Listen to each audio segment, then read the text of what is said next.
You are listening to I Survived the Wild Outdoors podcast, where real outdoors men and women share their heroic tales of survival. I'm your host, Brad Mathewson, and this is their story. Hello, everyone. Picture this. It's November 16th, 2009, 5:30 in the morning, during the Michigan deer season. Greg Scholl is 30 feet up in a tree, adjusting his climbing stand. He sits down, and without warning, the stand fails. What begins as a routine morning in the woods quickly becomes a fight to stay alive. Every year in the United States, an estimated 6,400 tree stand injuries are reported. 1 in 3 hunters who use elevated stands will experience a fail at some point in their hunting career. Most serious injuries don't happen during the hunt, but during the moments hunters consider routine. Greg was wearing a safety harness, yet he found himself alone, suspended in the dark, with no one knowing where he was. In this episode, we examine what happened that morning, the realities of tree stand safety, and the long road that followed, both physically and mentally. Hello, Greg. Can you tell us what happened that morning? Yep, I'll start out a little bit telling about the day before our opening day of gun season. Prior to that, I'd used my climbing stand several times and during bow season and stuff. And on November 15th, I ended up using my climber and going up a tree, and I was back on the edge of some state property on some private property. And I had some deer come through early in the morning, right after I got up in the climber. So later that morning, I shot a doe, and I'd taken care of that, left the hunting spot, took care of the deer, and next morning I decided to get out really early in the morning, like by 5:30, but probably an hour and 15 minutes before daylight, because I had some bucks chasing does through the area that I was in. And I heard the bucks grunting, and I decided that I needed to get out there really early so I'd be all set up by the time they come through. And I was out and did my climb, and the day before I went up a little further than what I thought I did, and I didn't want to go up that high that morning. So I climbed, I got up to my spot, and my seat felt a little bit loose. So I tightened it. I had a headlight on, and I decided to tighten the seat, and I had tightened it up, put the pins back in and everything, had it the proper angle. And at that point, I sat down on the seat and it collapsed on me. Okay, I had a safety harness on, and when it collapsed on me, I fell forward. My boots came off my feet, and if I would have fallen at that point, I would have fallen right straight on my head and probably broke my neck, So at that point, I was surprised I didn't get like really, really stressed and really anxious with the situation I was in. I felt pretty calm. So I tried to, rethink everything, what I needed to do. So I situated myself up on the platform again, because the platform had fallen out from underneath my feet too when I fell forward. And I got back up on the platform, and I proceeded to try to think what I could do to get out of this situation. Nobody knew where I was. Second day of firearms, I figured other people would be out, and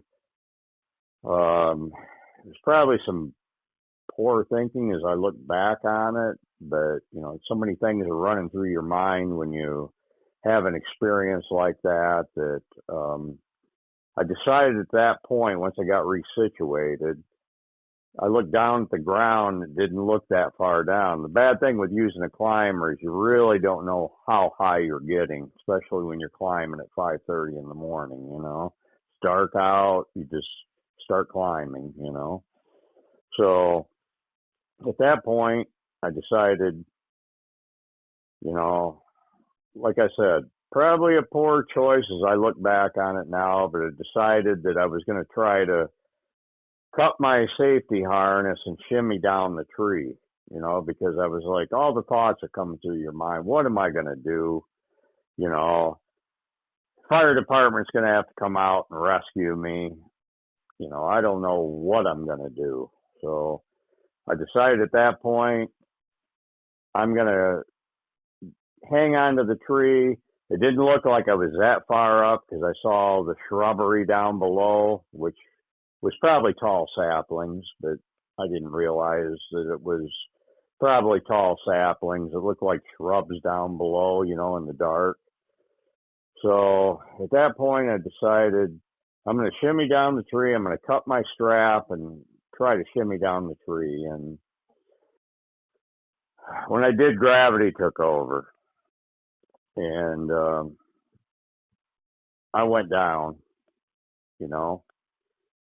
So the bottom line is, it knocked the wind out of me so bad. I mean, I felt like somebody.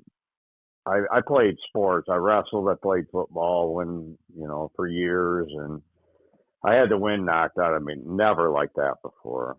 I mean, I couldn't breathe for probably 3-4 minutes, and I decided at that point that I had to get my bearings. I had to decide what my injuries were. Fortunately, I was an EMT, so I pretty much knew how to evaluate, injuries and what may be wrong with me. So at that point, I after I got my breath back, my head was spinning. I had come to find out I had a concussion, but my head was spinning and I couldn't breathe. So when I got my bearings back, I ended up starting to evaluate my injuries, and I knew pretty much that I had a broken shoulder. I knew that I had broken ribs. I could feel them. And I knew that I had a broken either upper femur or a broken hip,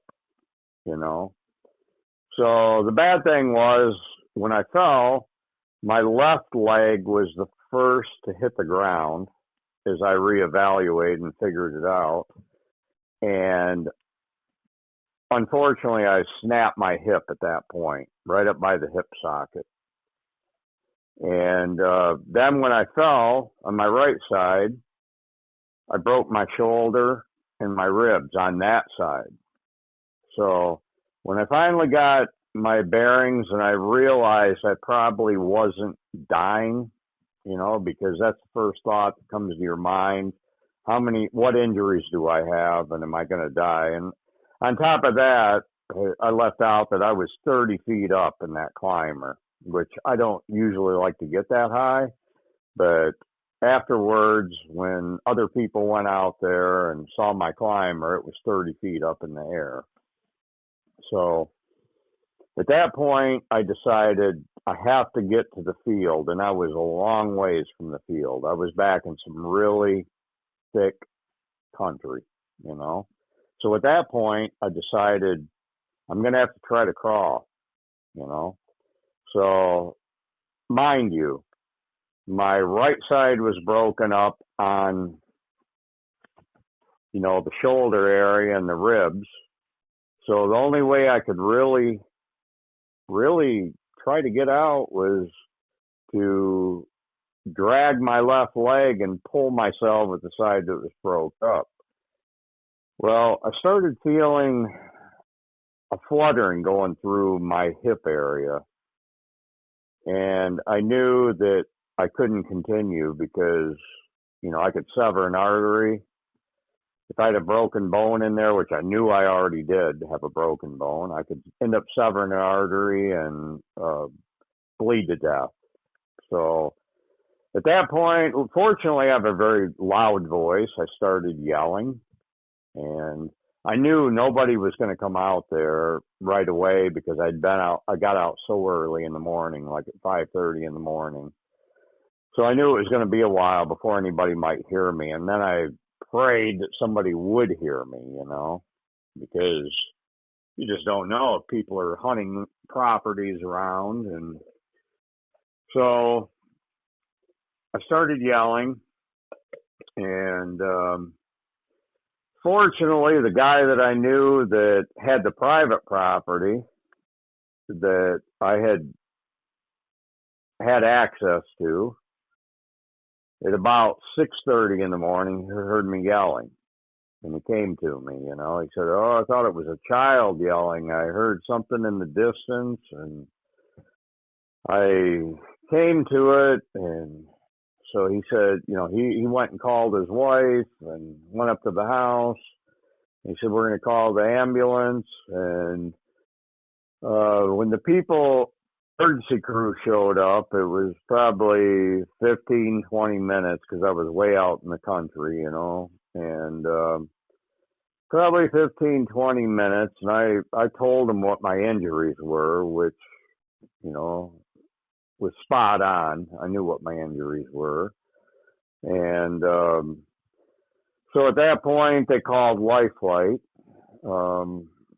And by the time I got into the Life Flight, by the time they loaded me, they had special equipment and everything to pull me out of the woods, Life Flight showed up, and we live close to the Ohio line, so close to Toledo, Ohio. That's where I was Life Flighted to. And at that point,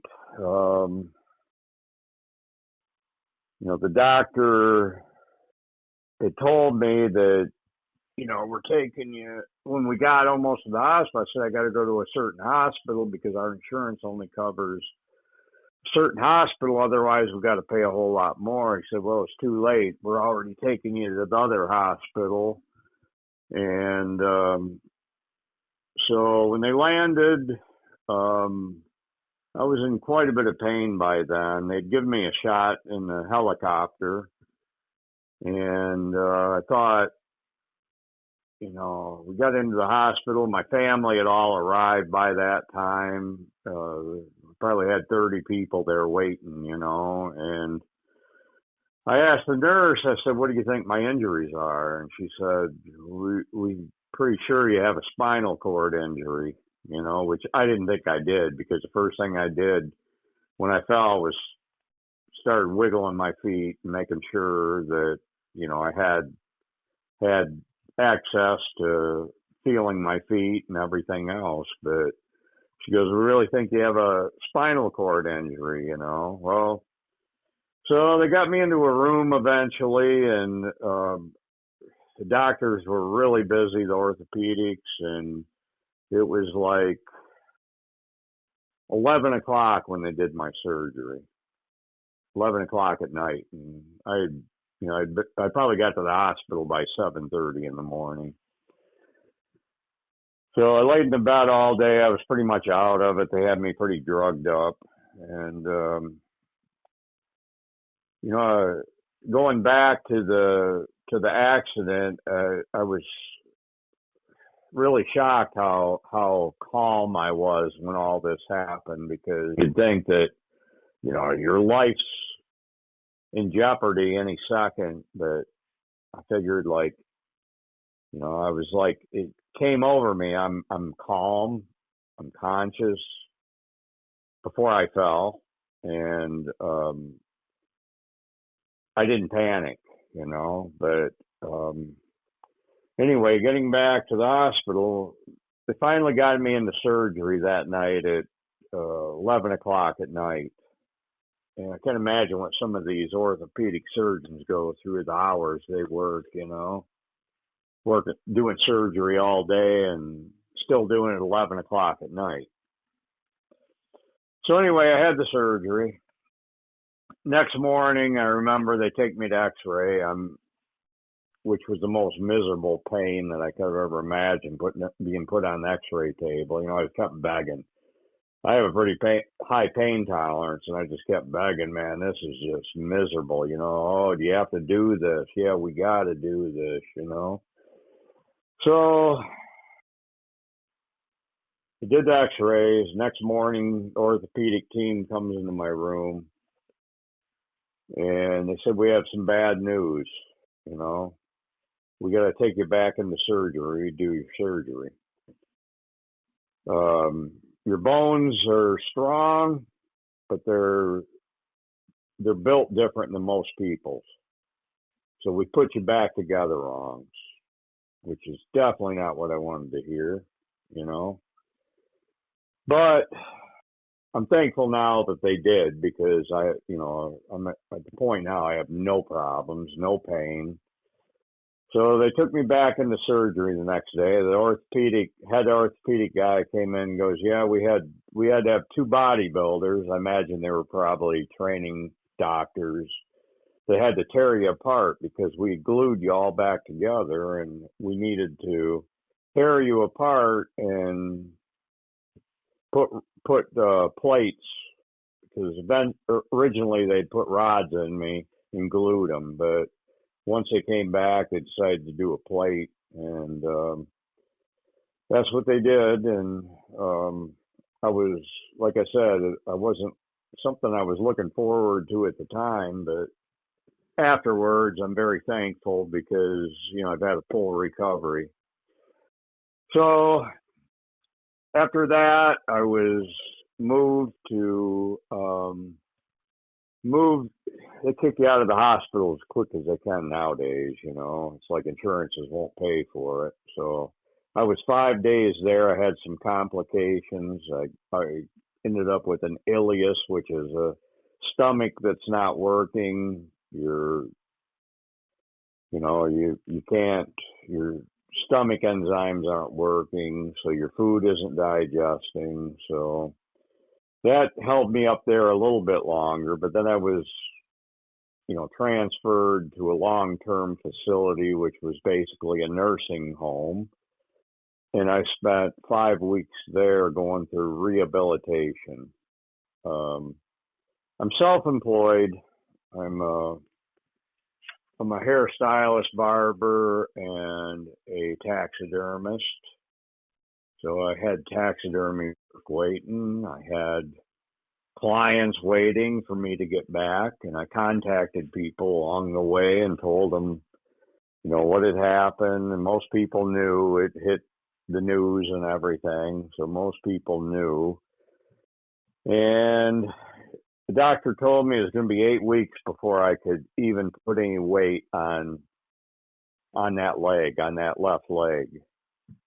So I stayed home, rehabilitating, doing all my own stuff that I need to do every day from a wheelchair. Couldn't wait to get off the pain meds. They just did my head in. I just felt miserable on the pain meds. Couldn't read, couldn't watch TV, couldn't do anything because they just have you in such a daze. So I couldn't wait to get off those.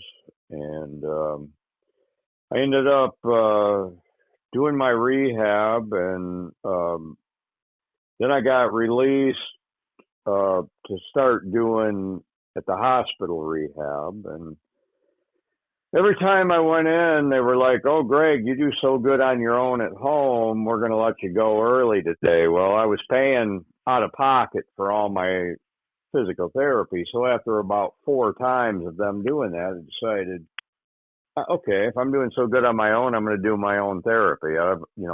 For years, I always worked out on my own, so I understood muscles and everything else that is important to do to keep in shape. And so at that point, I started walking every day.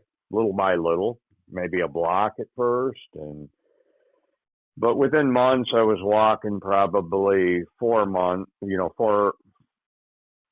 4 miles probably, and I I did well on my own therapy and everything. So I can tell you though, it took probably 6 years for me to get back to normal.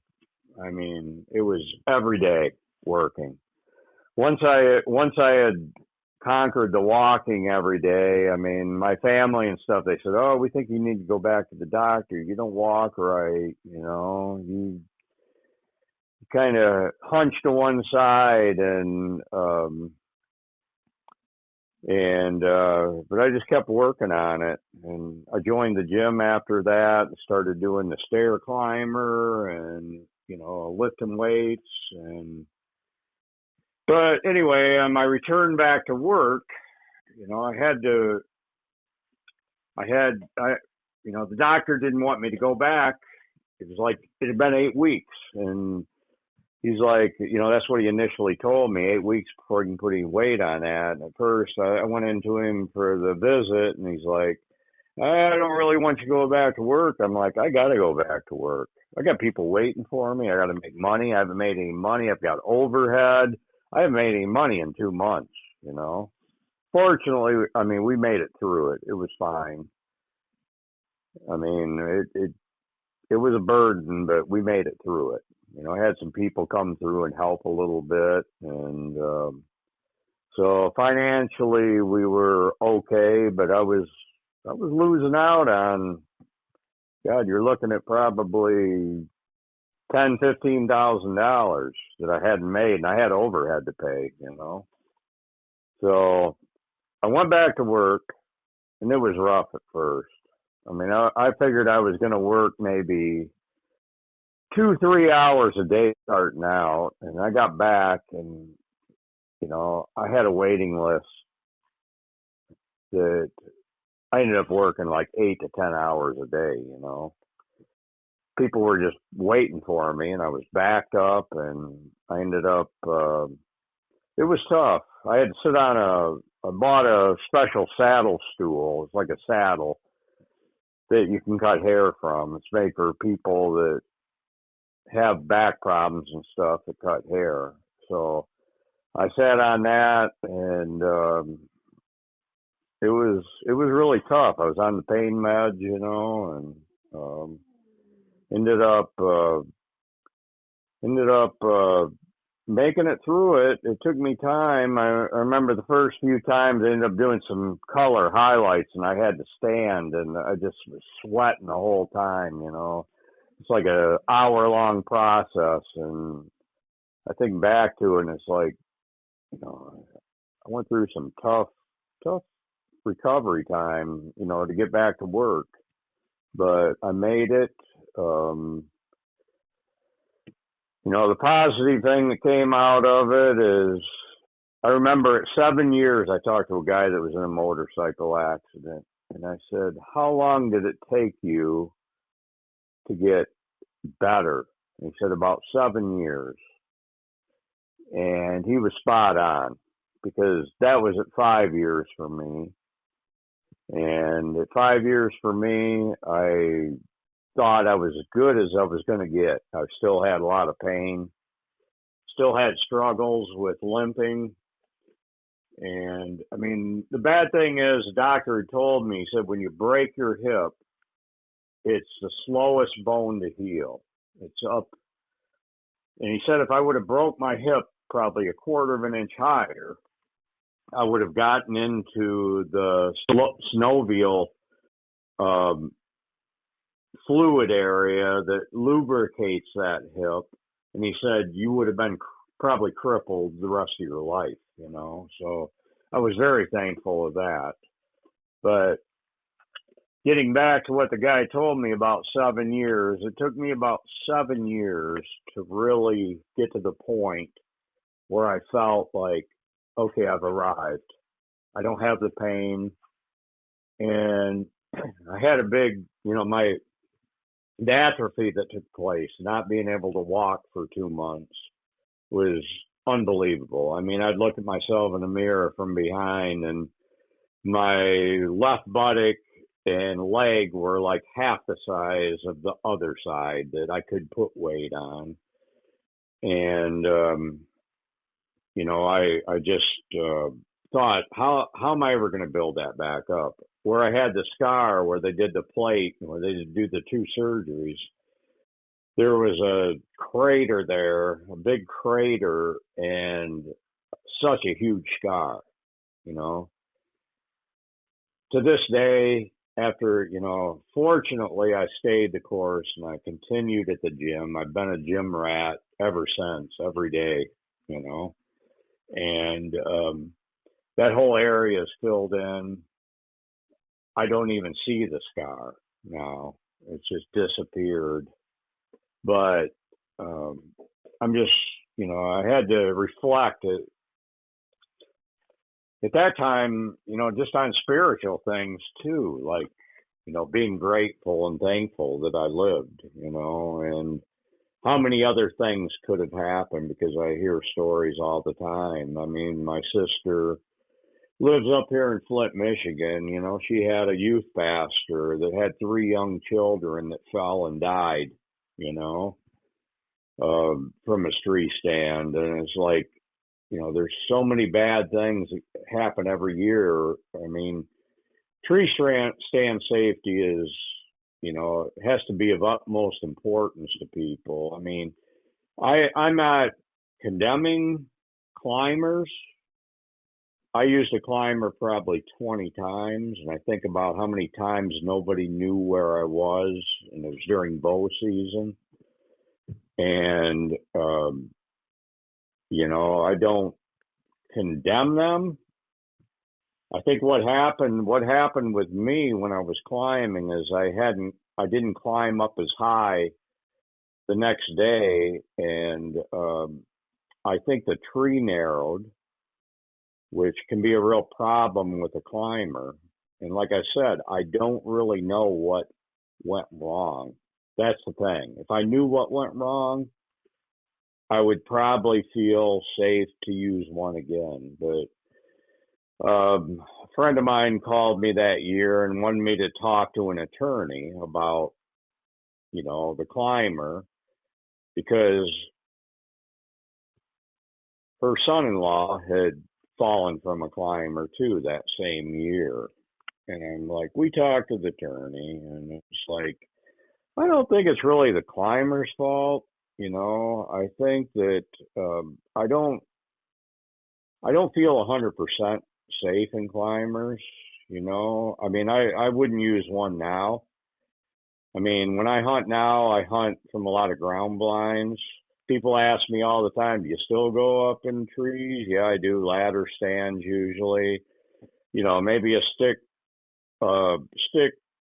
climbing stick and a stationary stand that's you know ratcheted in really good. I have no problem with that. It's just, the thing was, I don't really know what went wrong, which is scary.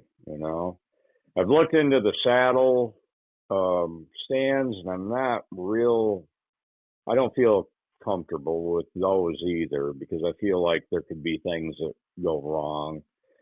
So I guess now I'm just very careful and cautious. I mean, my family, like, once they found out I was using even ladder stands, flipped out in the beginning. It's like, oh, you can't be going up in trees after what happened. I mean, they went through a lot of stuff too, with me going through that. But anyway, yeah, I guess the good thing that came out of it is I continued to work out at the gym, and I'm a 66-year-old man, and I'm in good shape physically, and I still hunt, and I love to hunt, and it's like I will continue hunting as long as I can. And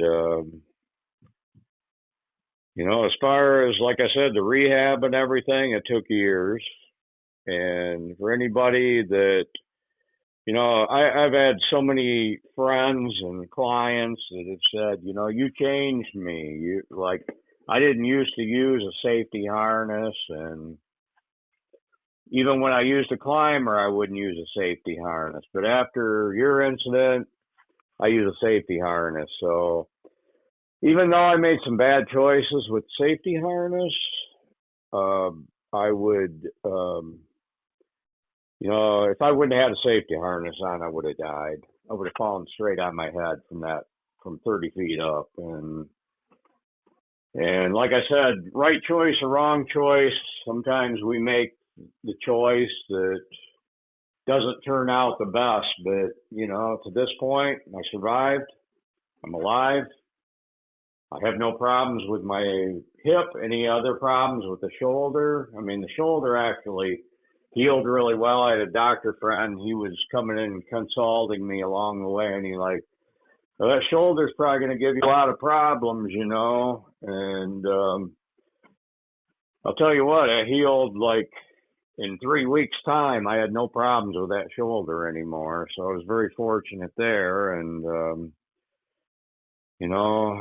I guess I can't advocate enough, safety.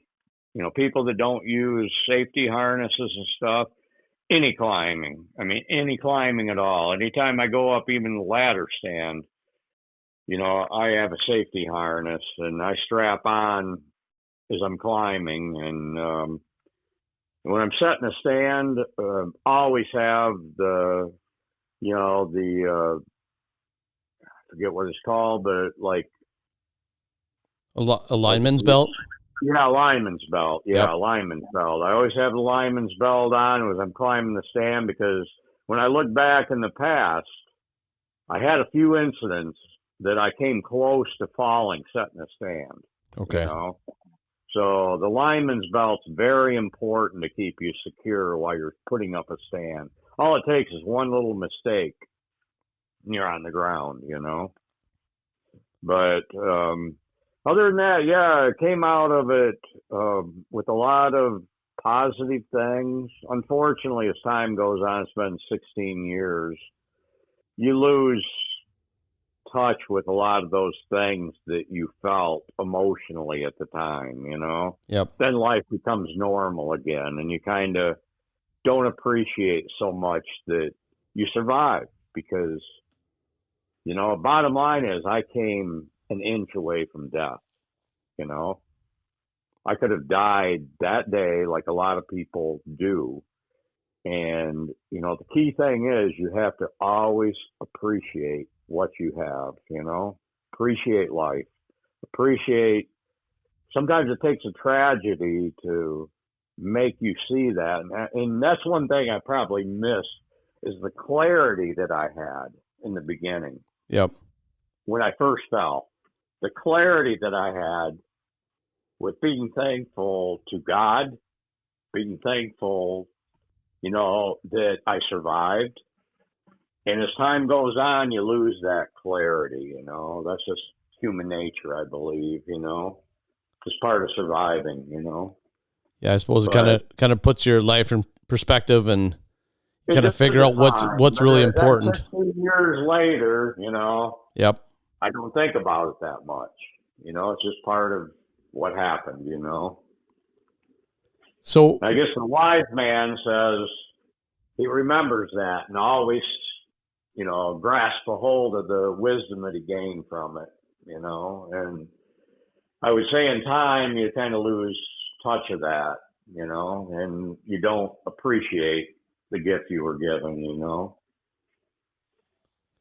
So I got a couple questions for you, Greg. When they came in and told you had a spinal cord injury, was there actually a spinal cord injury, or No, was it because there wasn't? I think they assumed because of I felt the extent of your injuries. Yeah, because I think it's commonplace with falls like that. Okay. You have a spinal cord, so yeah, it kind of freaked me out. But I was self-assured in my own mind that I probably didn't have a spinal cord injury because of my medical background with being an EMT and everything. I ran ambulance for probably 10 years and saw pretty much basically everything that you could see, you know. Okay.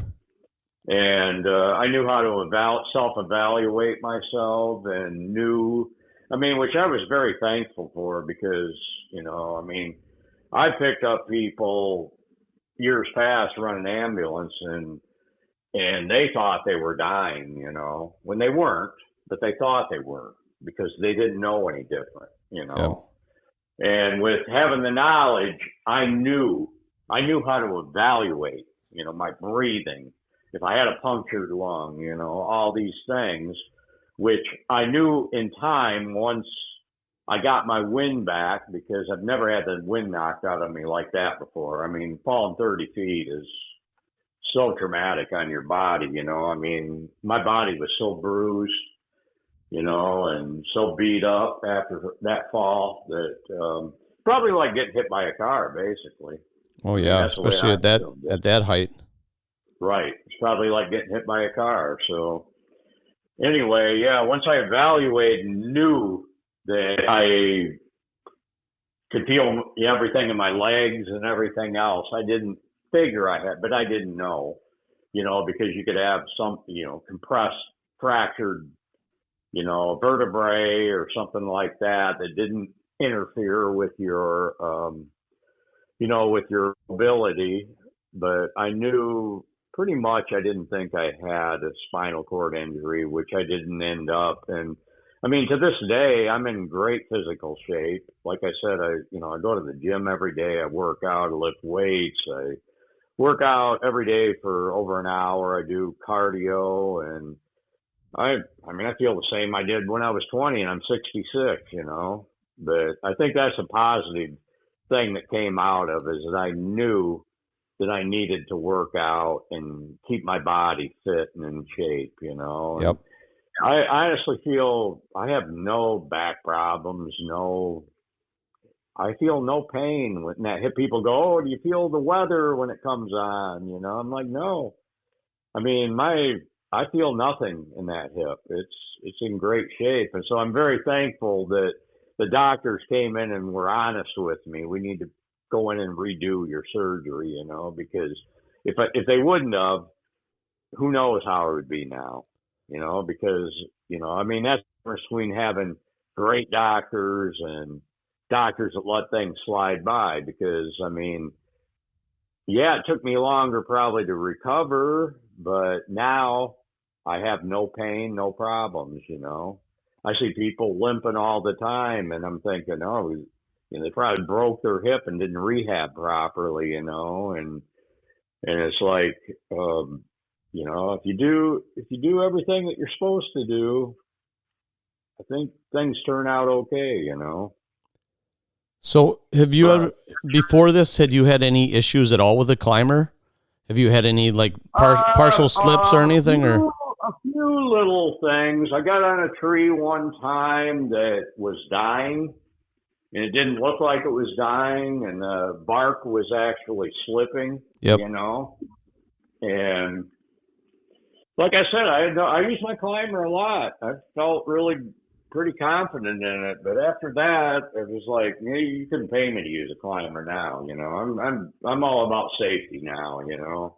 Yeah, you definitely have I know to. how quick it can happen. You know how things can, you know, turn south on you real quick. I didn't ever foresee that coming, and I don't really know what happened. That's the only thing, is I've thought about it through the years and self-evaluated. You know, it's like, I know the tree probably narrowed, my seat loosened up, but I tightened it. I had a headlight on. I could, you know, see it. I tightened it. It wasn't like I was doing it in the dark, you know, and I tightened it at an angle up a little bit. And once I sat on it, just collapsed on me, which I don't get, you know. So did the seat come off of the tree then? It fell right down, yeah. Completely fell off. It fell right down to the bottom, and I fell forward, and that bottom part actually, you know, fell down some too, you know. It actually went down the tree some, and like I said, I lost my boots, and everything. They came off. I had to end up kicking one off. It was hanging halfway off my foot, and then by the time I regrouped, looking back at it, I think, it's been 16 years, but I think if I could have got shimmied back to the platform, maybe I could have worked my way down. But like I said, things happen so fast. Well, yeah. Yeah, and hindsight is 2020, obviously. What's that? I said hindsight is 2020, Exactly. Yeah.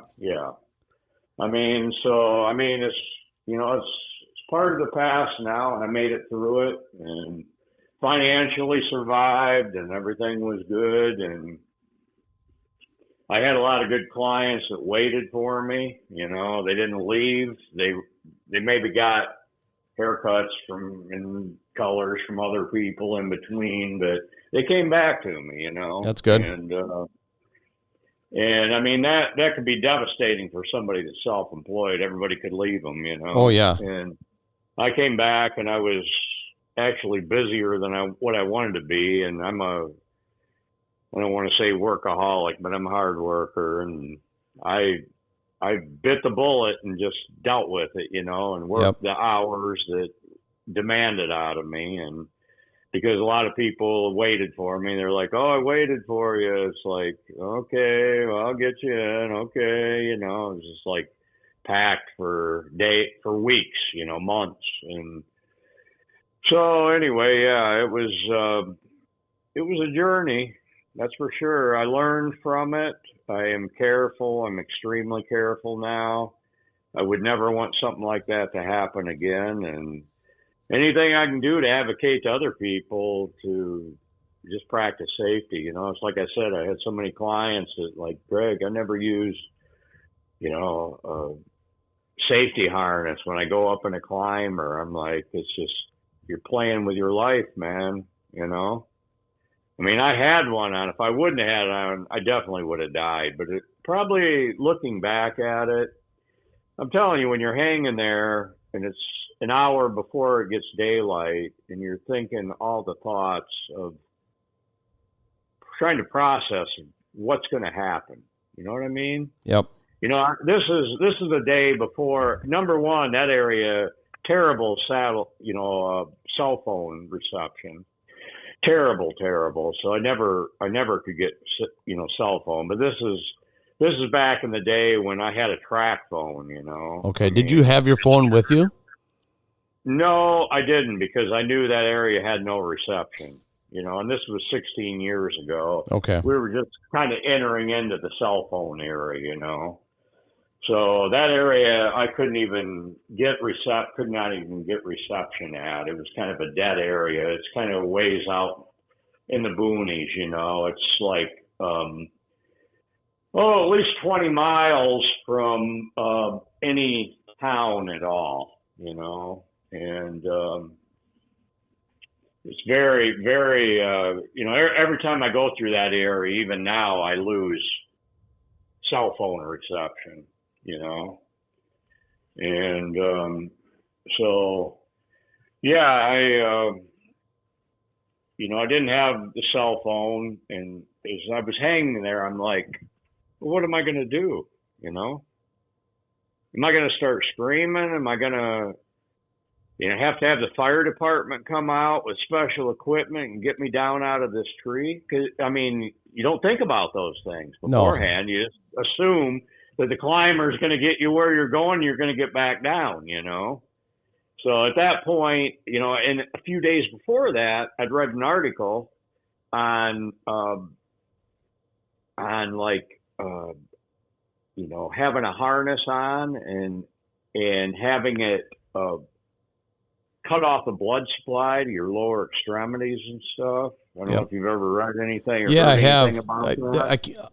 There's a term for it from actually just hanging there. Yeah. And I had just read that like a few days before. I'll add that in the podcast later. I think I was wrong because I had one of the Hunter Safety Systems vests, which is a very good vest.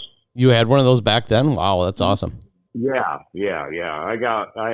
I've always been into safety. So I had the hunter safety system, which, is ruined now. So I had to get another one, but, yeah, I had that. So I think I would have been okay. I don't think it really applied to those type of, harnesses, but it's still, the thought was going through my mind. I think it was mainly the old waist ones, because when I was, yeah, I think so too. where if you remember those, it was just a single. The ones that they would give you when you bought a bow or something, you Yep. have the full body harness, but they weren't a good harness. Well, they put a lot of pressure on your extremities.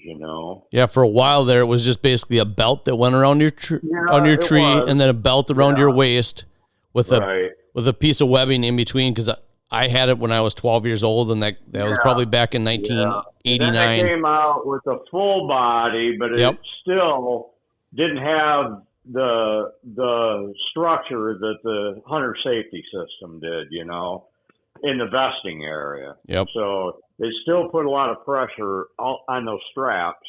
But anyway, I mean, beyond the point, those thoughts started coming through my mind.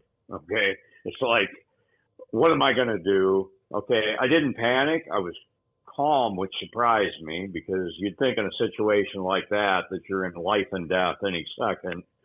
You'd be really panicky, but I didn't. I remember being really calm, and I remember thinking, well, what am I going to do? So I came up at that point with the best solution I thought I could come up with, and that's to shimmy down the tree. Unfortunately, I looked down with the headlight on and saw probably very tall saplings that looked like little teeny shrubs down below. Yep. It looked like they were like maybe 3 feet tall down below. And I'm like, I'm not up that high. I can do this, Yep.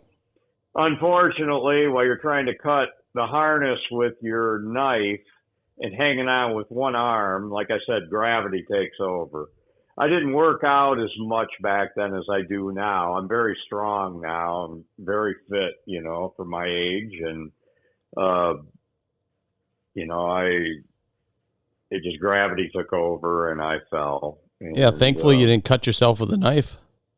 Yeah, falling. Exactly. I mean, after the fact, the guy that found me that I personally knew him, he's like, Greg, I don't know how you missed not getting impaled on that sapling right next to that tree, And it's like, all these things, how many things could have happened? You could have hit your head on a rock on the ground and had a closed head injury for the rest of your life and, been, handicapped the rest of your life, It's or paralyzed. Yeah. Paralyzed or dead. Yep. I mean, how many people have become quadriplegics and paraplegics from tree stand accidents? Absolutely. I mean, I'm still to the point I can hunt every year, and I'll hunt as long as I can. And what I learned out of it, like I said, is keep yourself fit, keep yourself as active as you can as you age. And continue doing this sport for this love. I mean, most of us that are hunters, we have a passion for it. We would feel so lost if we couldn't do it, And it's like, I can't imagine sitting in a wheelchair and not being able to go hunting anymore, But a lot of people have to swallow that pill, It's just, it's how it is for a lot of people. And it's like, I thank God. I'm very thankful to God that he brought me out of that, Like I said, the sad thing, after 16 years, you kind of lose grip of that emotional tie that you had and appreciation, Yep. But I try to gravitate back to that place because, I mean, life is short and life could have been I was 50 years old at the time. It could have been taken away from me,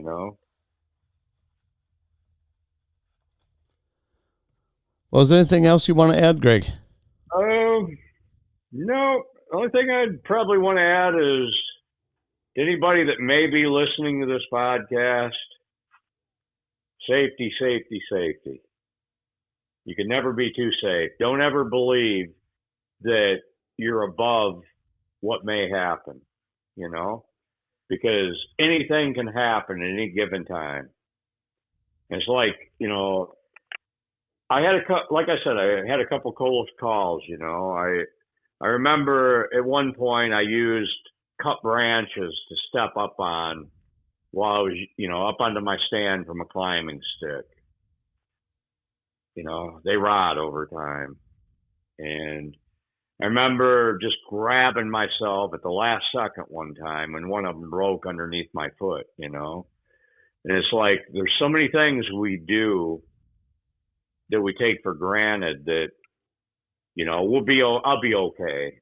Yeah, I do this all the time.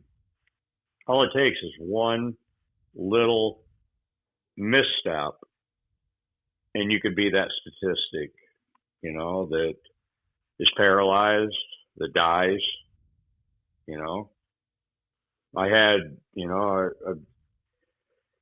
had a couple college students a few years ago that come in and get their hair cut, and they were out hunting up in Hillsdale County here in Michigan, and their dad fell from a stand, and they grabbed him, took him to the hospital, and he had punctured both lungs. He died by the time they got him to the hospital. He was probably in his 40s. Yikes. They were 20-year-old college guys. Those stories happen all the time. Yep. So, the key thing is, like I said, you can never be too safe. Nope. Never, because all it takes is one, just like car accidents. We see how many people die in car accidents by one little mistake. Same thing happens out of trees all the time. Just Thank one, God we've one come split down second. Thank God we've come down in our numbers and shooting fatalities during hunting season, because of hunter safety and everything. But the tree stand is still probably the biggest killer of hunters there is, Well, but other than that, no, I'm good. Okay. Well, thank you, Greg. Do we have long enough? Today's story is more than just an incredible personal journey. It's a reminder of how quickly things can change when you're sitting high above the ground in pursuit of your passion. Across the United States, thousands of hunters are injured every year in tree stand falls. Estimates range from 3,000 to over 6,000 reports injured annually. And that doesn't always include the cases that don't get reported, but still result in serious harm. And research shows that 1 in 3 hunters who use a tree stand will experience a fall at some point in their hunting career. One of the most critical lessons from Greg's experience and from decades of safety research is this: your equipment only protects you if you use it correctly. That starts with reading and fully understanding the manufacturer's instructions for your tree stand and all associated safety equipment. Every stand is designed differently, and those instructions aren't suggestions. They outline how the equipment is intended to be used to reduce the risk in real-world conditions. A full-body safety harness, also known as a fall arrest system, is not an optional accessory. It's the cornerstone of tree stand safety. It's designed to stop a fall before you hit the ground, disturbing force across your body and greatly reducing the chance of severe injury. Closely tied to that is your lifeline, a rope or cable secured above the stand that allows you to stay connected from the moment you leave the ground until you return to it. A lifeline protects you during the most dangerous moments of the hunt, climbing, settling in, and climbing back out. Another fundamental rule is the 3 points of contact principle. When climbing, always maintain at least 3 points of contact with the tree or stand, 2 hands and 1 foot, or 2 feet and 1 hand. This simple habit helps prevent slips, mishaps, and loss of balance. But even when a harness does stop a fall, there's another serious risk to understand. Suspension trauma, also known as harness hang syndrome. When someone is left motionless in a harness, blood can pool in the legs, restricting circulation and potentially leading to the loss of consciousness in a short period of time. Knowing how to manage that risk and having a plan to get down safely matters. Greg's story reminds us that preparation doesn't end with gear. It includes knowledge, practice, and communication.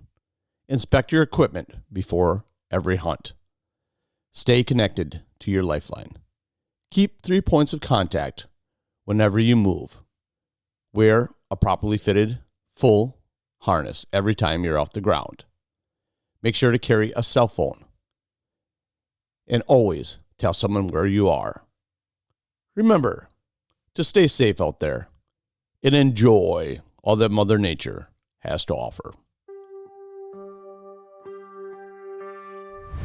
If you like what you heard today, click the subscribe button to hear more upcoming stories. If you or someone you know have a survival story you'd like to share, contact me at isurvivethewildoutdoors@gmail.com.